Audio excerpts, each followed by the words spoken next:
Right now म अहिले सोमबारे पुगिसकेको छु।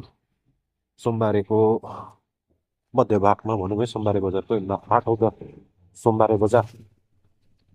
यो सिक्किमको मलाई के चाहिँ मनपर्छ भने अलिकति बजारहरू अलिक व्यवस्थित छ है यहाँनिर। सोमबारेको यहाँनिर यो लाइनमा गाडीहरू फोर विलरको लागि पार्किङ अभाइलेबल छ भने टु विलर स्पेसिफिक यहाँनिर तपाईँको पार्किङ जोन रहेछ है। अनि तपाईँहरूलाई सानो भ्यू सोमबारेको म देखाउन गइरहेको छु। प्रायः तपाईँ सबैहरूले त्यो हेर्नु नै भएको होला।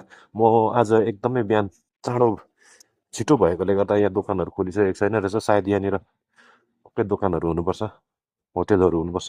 मैले खाजा पनि खाएको छैन। हेरौँ अहिले कहाँ खुवाइ हुन्छ खाजा, बाटोतिर खुवाइ हुन्छ कि यहाँ सोमबारेमै खुवाइ हुन्छ। अनि युलप पनि गर्नुपर्ने गरौँ भनेको है। This is the heart of सोमबारे बजार, सोमबारे town.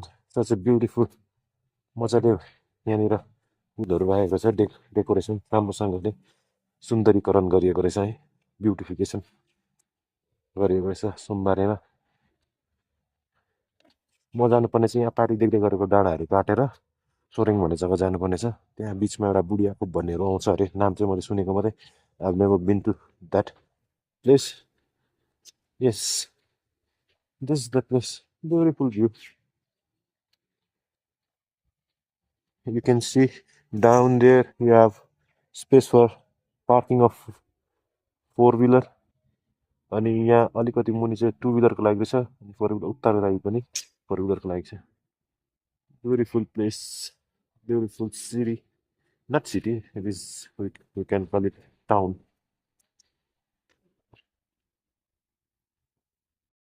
And yes, to climb up you have a beautiful staircase।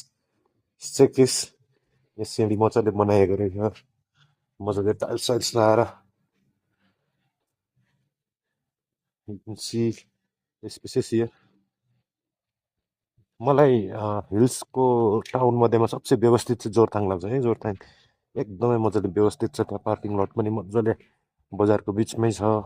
अनि स्ट्रिट्सहरू पनि मजाले डिभाइड गरेको छ टाउनलाई है, मजाको छ।